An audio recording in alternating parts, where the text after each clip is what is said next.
Coucou tout le monde, j'espère que ça va. Aujourd'hui je vous présente les parfums que je trouve les plus élégants. Si jamais ça peut vous intéresser, je peux faire aussi une vidéo sur les parfums les plus élégants masculins. Donc n'hésitez pas à me le dire en commentaire. On va commencer par un classique de chez Chanel et c'est Chanel numéro 5. Ici c'est le numéro 19 mais c'est pour que vous voyez la forme du flacon. Donc c'est un parfum qui est décrit comme l'essence même de la féminité. Il a été lancé en 1986 par Jacques Polge, qui est le nez de cette maison depuis 1978. C'est un parfum qui sent le propre parce qu'il contient des aldéhydes. C'est une odeur de lessive, de linge frais mais de très haute qualité. Un peu boisé, poudré et fleuri. Il contient parmi ses notes des aldéhydes du néroli, de l'ilang-ilang, de l'iris qui lui donne un côté poudré, du jasmin, du bois de santal, du patchouli et de la mousse de chêne. Tout ça mélangé à cet ADN typique de chez Chanel. Il a un sillage puissant qui devient modéré par la suite. Je vais vous lire l'histoire de Chanel numéro 5. Donc en 1921, Gabrielle Chanel fait appel à Ernest Beau pour créer un parfum de femme à odeur de femme rare et puissant. Le nez lui propose une composition visionnaire faisant appel à une utilisation inédite des aldéhydes. Mademoiselle plébiscite la version numéro 5 de la fragrance et décide de conserver ce chiffre pour lui donner le nom. Donc après, Jacques Polge réinterprète cette version du numéro 5 en le convertissant de parfum à eau de parfum. Encore un autre parfum de chez Chanel, donc celui-là c'est mon préféré, c'est Coco Chanel. Et si vous voulez un parfum élégant, je pense que le plus simple c'est de choisir un Chanel parce que vous ne pouvez pas vous tromper, ils sont tous élégants. Si vous prenez Coco Mademoiselle, plus jeune, plus fleuri, plus général parce que beaucoup de personnes le portent, moins spécial mais apprécié par tout le monde. Si vous prenez Coco Noir qui sent très bon mais qui malheureusement ne dure pas très longtemps sur ma peau, Chanel Chance, peu importe lequel vous prendrez, ou même de la ligne des exclusifs que je n'ai pas eu encore la chance de sentir mais j'espère pouvoir le faire très bientôt. Peu importe lequel, cet ADN Chanel est un ADN qui donne toujours une sensation d'élégance. Coco Chanel c'est un parfum qui est vintage, élégant et oriental. Il a été lancé en 1984 et il montre l'admiration de Gabrielle Chanel pour l'esthétique baroque. Gabrielle Chanel cultive l'art du paradoxe. Instigatrice d'un style épuré qui révolutionne la mode féminine, la couturière n'en apprécie pas moins l'esthétique baroque qui lui inspire notamment l'aménagement de son appartement de la rue Cambon, mais aussi ses collections de bijoux byzantins. Le parfum Coco, qui porte son surnom, raconte la facette fantastique et solaire de cette personnalité hors du commun, dans une senteur orientale aux couleurs chatoyantes. Ce parfum porte son surnom, qui était donc Coco, qui représente toutes les facettes de sa personnalité. Ce qu'on sent le plus dans ce parfum, c'est du clou de girofle, de la coriandre, de la fleur d'oranger, du bois de santal, mélangé avec du jasmin, de la rose, de l'ambre, du mimosa et un peu de vanille. Il est ambré, boisé, épicé et poudré. Et il est un peu plus sucré que le numéro 5. Mais il n'est pas sucré. Mais il est un peu plus sucré et plus intense et plus épicé. C'est un parfum qui vous transporte dans les années 50 ou dans des soirées de gala où les femmes portaient des perles, des robes noires, vraiment très élégant, sophistiqué. Et je trouve que c'est un classique à avoir dans sa collection. Pour continuer, je vais vous parler de Miss Dior. Ici, j'ai Miss Dior Chérie et c'est la version de 2010. Donc, et c'est l'eau de toilette. C'est un parfum qui a une note de popcorn et qui est un peu dans la lignée de Coco Mademoiselle.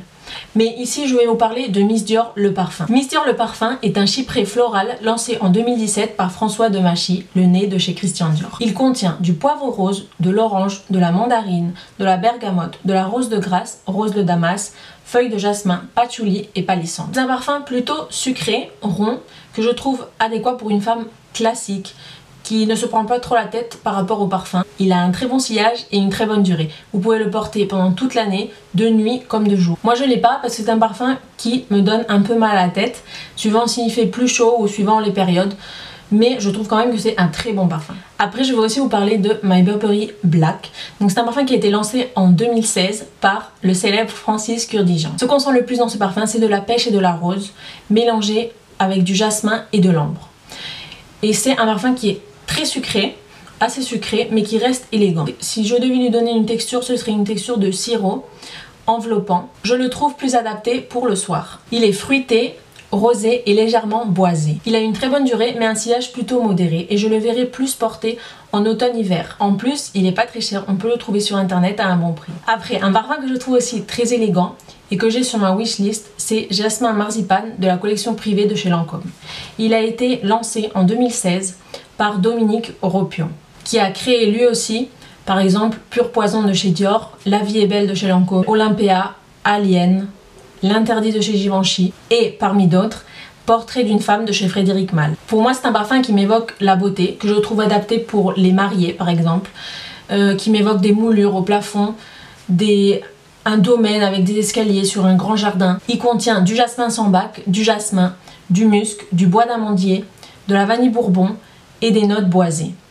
Globalement, je le perçois comme un parfum qui sent le jasmin avec de l'amande et un peu de notes boisées, qui est poudré mais surtout très élégant et qui n'est pas un jasmin fort, qui n'est pas un jasmin envahissant ou entêtant. Globalement, on sent des fleurs blanches et de l'amande. Il est doux, poudré, sensuel, mais il est aussi sérieux. Je le vois adapté pour une journée de travail parce qu'il n'est pas envahissant. C'est pas un parfum qui soit très fort. Il a une bonne durée, mais il a un sillage qui devient modéré. Il dure de 8 à 10 heures sur la peau et il a un sillage fort les 2 premières heures et puis après modéré. Il ne dérangera personne. C'est un parfum féminin et facile à mettre. Après, pour moi, le parfum le plus élégant de chez Hermès, c'est 24 Faubourg. Tous les parfums de chez Hermès sont élégants, mais 24 Faubourg, pour moi, c'est l'épidémie de la classe. C'est un parfum qui est floral, poudré. Il a été lancé en 1995 par Maurice Roussel. Pour moi, c'est un parfum d'une femme d'un certain âge qui est très chic et il est totalement vintage. C'est un parfum que personnellement, actuellement, je ne porterai pas, mais je peux reconnaître que c'est un très beau parfum et qui est très élégant. Lors de la première atomisation, on ressent vraiment cette note verte. C'est un floral vert au début, mais cette note verte va disparaître peu à peu au fil de son développement. Je trouve que son évolution est bien meilleure que le début parce que cette note verte s'atténue vraiment. Parmi ces notes, on retrouve de la fleur d'oranger, de l'orange, de la gardénia, des fleurs blanches, de l'iris qui lui donne un côté vraiment poudré, des notes boisées. Et cette orange, je la qualifierais d'orange amère, même s'il l'appelle pas comme ça. Pour moi, il y a comme une odeur amère. Je suppose que c'est sûrement ces notes vertes mélangées à l'orange, aussi de l'ambre, du patchouli et de l'ylang-ylang. Ce nom classique de 24 Faubourg, je trouve qu'il lui va à merveille. C'est un parfum que je verrais porter par une reine ou par une femme de la royauté. Pour moi, il représente l'élégance, le savoir-être ou le savoir-faire. Et c'est un parfum que je verrais sur une femme mature, avec un style classique, mais qui sait ce qu'elle veut dans la vie et qui ne se laissera pas facilement influencer. En plus de ça, il dure toute la journée et les autres vont vraiment sentir cette odeur. Après, je voulais aussi vous parler d'Atomic Rose de chez Initio. Si vous avez vu ma vidéo comparative, vous savez que c'est mon parfum signature et que je l'adore. C'est même pas la peine de l'ouvrir pour le sentir, je suis déjà en train de le sentir. C'est un parfum qui est lancé en 2019 par Initio. C'est vraiment l'une de mes marques de niche préférées dans laquelle ça vaut vraiment la peine d'investir. Et c'est un parfum que je trouve pétillant, sucré mais citronné, poivré. C'est un parfum qui est très fort et qui est vraiment atomique. C'est vraiment atomique, le nom a été très bien trouvé.